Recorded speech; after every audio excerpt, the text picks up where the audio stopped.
Hey, back with another video. Sorry about yesterday. I ain't dropped yesterday. I was a little tired when I got home. I was ready to go to sleep, but hey, it is what it is, y'all. All right, y'all. I'm about to hop right into this video. It's Andrew Williams School's Marxist Feminist on why communism makes no sense. Let me hear this. Subscribe, turn post notifications, smash that like button. Watch this video all the way through. Appreciate you. Let's get it. Let's go. All right, at the beginning. There it is. Like the dynamics of capitalism. Well, if we're going to talk about then kind of like the dynamics of capitalism, I do think we need to acknowledge that obviously capitalism needs to create a poor class in order to exploit their labor. So, I mean, if you're poor and you only have X amount of dollars. So does communism. What do you mean? Well, so do you agree with me when it comes to class that there's a such thing as social class? I guess it would mean what. I guess it would need to know what you. He's already starting off in bad faith, man. Communism is completely wiping out the whole idea of social classes and everybody equaling the same class. So with full-blown communism, you don't need to wipe out a bunch of classes. No, I'm sorry. With full-blown communism, you won't have a poor. You're not supposed to, at least. Well, we know that's not how it works, is it? Sometimes. Let's see. Define as social class. Academics versus laborers. Sure, like prestige? Sure. Yeah, so, I mean, is it going to be still in the communist society laborers to do most of the work? Yes, but they would have access to the... They would own the means of production to where essentially they would have access to the materials in order to execute the labor. Yeah. Whereas the capitalist has access to that, so they're able to steal the surplus value. Yeah, but then you would have academics still who would have prestigious positions of being able to determine where the things which they now own the means of production need to go. Not necessarily. Not necessarily. Not necessarily. I don't think this is going to be a destroy. Not necessarily. You don't have to have that necessarily. So those people necessarily end up with authority. There's no way around it. I mean, there is a way around it. The workers specifically picking the means of production. In a union, you do pick union stewards to like lead the group, but the union steward cannot move without the group. So the group accordingly makes the decision for the steward and everybody else. So everybody as a collective makes the decisions. If 70% of people want something to happen in a union, 70% is going to make it happen. The intellectual, not 9 times out of 10. Could be a leader, but it doesn't. No. It doesn't work that way, man. I don't know what he's trying to say, but that doesn't make sense. It doesn't make sense already what he's trying to say. According to what communism and capitalism is, what communism and socialism are searching for. I don't think like authority and class are well, let us pretend for a second that like intertwined. Let's find out. Let's find out. Let me test this real quick before I let you move on. I just wanted to go back to the original point. Yeah, we will, but just real quick, this whole table is communism, let's say, okay? And within the confines of this whole table, every little individual industry, the workers own the means of production. Okay. Okay, they're all producing it all. Who gets to decide where it goes? Well, that would be the proletariat. The workers. The proletariat decides where it goes? Yeah. How? Through democracy, through voting. Okay, so government. No, not necessarily. Through the people voting on where it goes. Why is he trying to throw words into her mouth? Oh, again, it would depend on what you mean by government. It would just be people in a governing body who make decisions on behalf of this they're democratically elected. Sure, I just want to make the delineation that it wouldn't be considered a state. Facts. Okay, but it's a government. Sure. Yeah, and so necessarily the people in the government who are making the decision on where these resources go, those people are necessarily going to have to be imbued with authority. Okay, yeah. So if that is the case, you're always going to end up with a class society because the people who have authority are always going to have prestige. Well, but it's the working people that have the authority. No. They that's what the proletariat is. They don't get to determine where their resources get allocated. Yes, they do. I'm trying to figure out how he doesn't think that the workers could determine that. Like, we're talking in a society was completely socialist and communism, right? How could the workers not be able to determine that? Maybe he'll explain it as we go along. Somebody has to determine that. Whoever determines where the allocation of the resources go, they're the ones who that have would be authority. the community. The community would have the authority. Right. So what if the community votes then to keep all of the resources for themselves and not share them with anybody? They wouldn't do that. They wouldn't do that. And that's the point of the community making the decision. I don't know if anybody has ever worked in a labor union, but a labor union is a prime example of this. No one can relegate all of the power over to one person, and one person can't vote on everything to be one way it can be. Everybody as a collective comes together and votes and makes a decision. It's the same thing in a democracy. A democracy is damn near the same thing as socialism. Why is this so hard for like people on the other side to comprehend? It's they want capitalism so bad in the society that they don't really want to think about ways that it could possibly change the negative effects of capitalism. Because Karl Marx's take on capitalism has left a damaging effect on it, regardless of what people think, when it comes to conversations about keeping capitalism and moving forward with it. There's always going to be exploitation within it.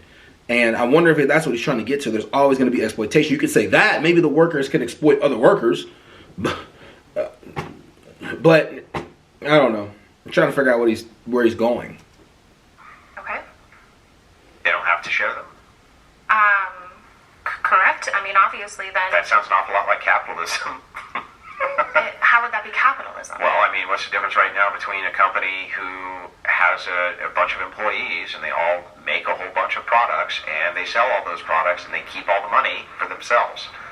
What's the difference between that and a group of people who own the means of production, the company, they own the company, and they sell a bunch of products? Because it's the workers keeping their own product, not the capitalist. What do you mean? Workers keep their product now, money. No, they don't. They keep a paycheck, right? No, the product is, so if I'm a worker and my labor makes $1,000 worth of profit, Yeah. The capitalist pays me my hourly wage, which could be, let's just say for the day, $100, and then he keeps the 900. But that's like an example within capitalists, but within communists, like the workers own the means of production, which means there's no capitalist who owns the factory, who owns the materials. How do these people who work in these factories allocate the resources amongst each other? Amongst each other, well, you can have democratically elected leaders, or you can have votes. So these democratically elected leaders could democratically say these people over here do more work than me, they get more money. Well, I mean, under communism, ideally, it would be moneyless, but I think it would just be determined, like, so if you work and produce $1,000, you get $1,000. So he can't even comprehend what she's saying. They're talking about getting rid of money in general. The whole point of Karl Marx was to just get rid of the whole idea of social classes and allow humans to exist the way humans want to exist. That's why, like, towards the end of his life, he started studying anthropology a lot. And I think it was because he was searching for that. Like, money is the problem. Money is the overall problem of all of this. Like, the question he should be asking is, how do we incentivize people to be able to want to do what we're asking them to do under a socialist or communist society? Like, not what he's asking right now. I'm trying to tell you guys, what he's asking right now is somewhat of a bad faith argument. He's trying to test her understanding of socialism by saying, are you saying that all the workers will get the same amount of money for the surplus? So how would anything be allocated to create another surplus? Or how would the workers all be able to distribute this, like, amongst each other? It's not that complicated. It's just democracy. It's the same thing we do right now in government. Do we live in a democracy? And under democracy, what happens? Everyone votes. The only thing that stops everyone from voting is the Electoral College. But everyone votes, and under the vote determines the winner. So that's exactly what happens. And if a majority of people want something to specifically happen, something will happen. It's not that complicated. I don't know. It's just not that complicated to me. If your production makes $1,000, you get $1,000. Can you spend that $1,000 on getting a bigger house than somebody else?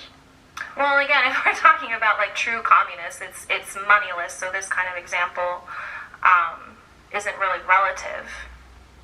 Yeah, but I'm failing principle. to see a single example you're giving me where I can't be like, well, it sounds like we could have class off of this immediately. Well, I think class and prestige or kinship are different concepts. Yeah, I'm not disagreeing, but Okay. I'm talking right now about class. So it just sounds to me like if you have more resources, you would be set in a class of other people who don't have as much resources. That would be class, right? Well, no, because you would have access to the means of productions of resources. Well, you'd have access to the means of production at least where you work for resources. Right. I mean, you could go to But you still need fruit. And you still need bananas, right? You still need steak. Sure, you need all of these things. Okay. Yeah, so like, you need lumber. So like, somebody's for going to have to example, if, decide like, where all that Brazil- shit goes, right? So that Sure. everybody gets So then it. it would be, the community and I think you can do that through reason, through practicality. Well, you can't have, like, you couldn't have 300 million people voting on where each individual piece of Well, land it would be like individual. Do we do that now in a democracy? Under capitalism, do we do that now? How do we allocate resources through capitalism? I wish we could ask him that question back. Maybe ask the comment section. How do we allocate resources through capitalism? So so his perception would be that one person should have all the resources and be able to dictate to everybody else where all the resources go. That's what creates so many problems in our society now.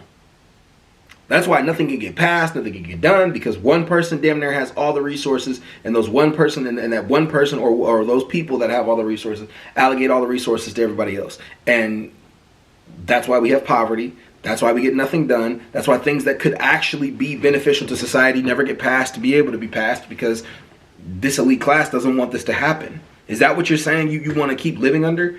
I don't understand the difference with what her solution is. At least her solution has a theory in it where everyone contributes to something, so everybody as a collective can decide where everything goes. But in those specific industries, yeah, like why couldn't I get the point he's going at now? But in those specific industries, why couldn't there just be specific people in those specific industries that make the decisions for those industries, and then we move everywhere else outside of that when it comes to where things need to be things need to be allocated in society when it's needed. So like prime example of what I'm talking about. You can work in construction, right? And you build houses in construction if that's what you want to do. You build houses in construction, right? And then you get paid whatever dividend from what everybody makes, and everybody's made equal, right? Equal in it or whatever. I guess that's the process on which it would go, right? But also through the construction, everybody as a collective, through what you make of your construction, can say, oh, okay, well, like, let's do this, let's do that, let's do this, let's do that with it. That's exactly what happens now. It's just an elite class of people make those decisions. We live in an oligarchy, regardless of whether people say it. We live in a part-weight oligarchy, regardless of whether people say this. Money controls the entire conversation. So if millionaires and billionaires, or I'm going to say billionaires more, if billionaires want houses to be specifically here, or millionaires want houses to be specifically here, then they're going to be specifically here. If they want them to be specifically for the elite class, they'll be for the elite class. They want them to be for middle class people, then they'll be for middle class people. If they want poverty, if they want low-income housing, then they'll make low-income housing for specific low-income housing people, but they relegate the resources. So I don't see how the working class couldn't make the decisions. I don't see how we can vote. The only place in society that we don't have that's democratized is the workplace. So I don't understand the issue, but let's keep going. Sex of community. So obviously, like, let's just say, for example, like Brazil is exporting coffee. Yeah. And they have a really bad coffee season. Yeah. Then, maybe exports don't go to countries that are farther distance, just ones that are closer, because there's only so much amount that someone can get. Hazy-hearted IPA. I don't think she's saying anything wrong. The only hazy IPA approved. All right, we're done. And then, so yeah, maybe What? someone... That makes no sense. What do you mean? Well, you're still going to have central people and a central authority who would have to determine where, because when you think about resources, like just look around this room, there's cameras and monitors and plates and cups, and I mean it's an enormous amount of resources just looking around that all need to be allocated all over the place in equity. I mean, depending. It doesn't necessarily need to be equity based on someone's need, based on necessity. Well, everybody needs plates. Sure. Yeah, so I mean, you have to... So I don't necessarily say there would be one determiner. factory in Texas that would produce all the plates within the country. You can have multiple industries based in certain But communities. somebody is going to have to determine where all the plates in the country go. How many does Houston Well, the get? community can determine. How do you determine that? How would the community... Based on need. So then they're going to vote on each individual shipment going to every node of the United States? Yeah. Well, again, I don't know why we're just saying that one place makes plates. Well, that was your example. No, I said there can be sects of. Oh, I agree. There could be. That's even worse. That just makes the problem even more complex. How? Well, now there's already plates going to Houston. They don't need them. What do we do with our plates? We send them over here to this guy. Yeah, wherever there's a need. I mean, I don't know why we would produce something that we Yeah. don't need. Why is this complicated for him to understand? This is actually extremely simple to understand and makes more sense than anything else. The producers send where it needs to be sent. Take care of all the people that are in need. I don't know. I don't think it's complicated to understand, but I get his point though. The complexity of it would be, well, let's keep going. Let me see. Like, I really don't actually get his point, to be honest. Determination of the need. Okay.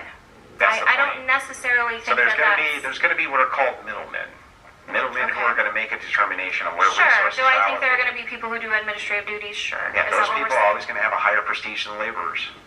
I don't think that's class. Yeah. That's definitely class. It's not class. Then why are making decisions is not class.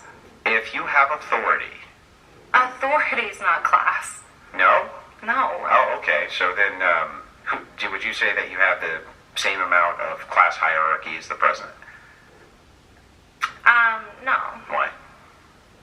Well, that's not class, though. Like me and the president, those aren't class determinations. Yes, those they are. authority No, determinations. they're not. They are When class we're talking about determinations. class- Then why- Class determinations all relegate around income. Jesus Christ. So let me ask you a question. So he's saying that does the president have more saying than Elon Musk? Just being funny. I'm just being funny. Did you just say that you don't have the same class hierarchy as him? I'm sorry if I misspoke. I just want to make sure that we're understanding the delineation between class.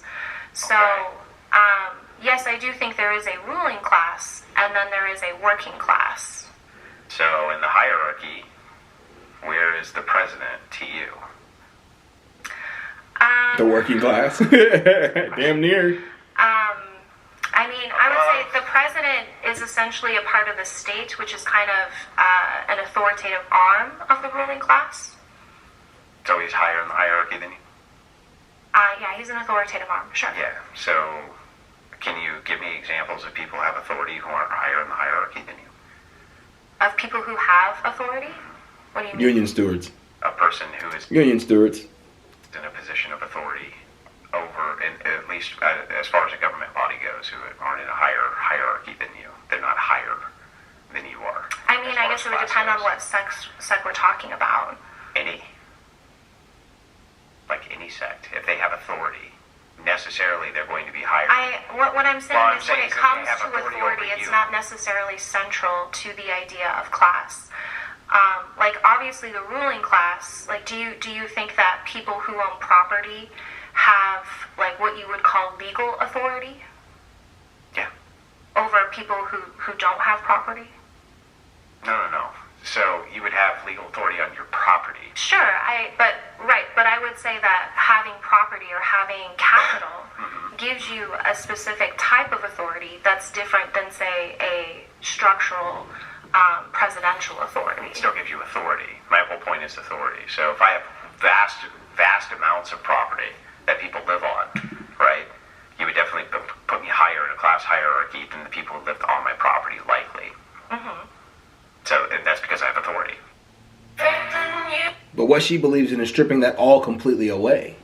That's the point. I don't know. I get what he was arguing. I guess he was arguing overall how this would all work. Basically, that capitalism is more effective than socialism. I guess that's the point of his argument. I guess that's where he was trying to go. That capitalism always creates that there will always be a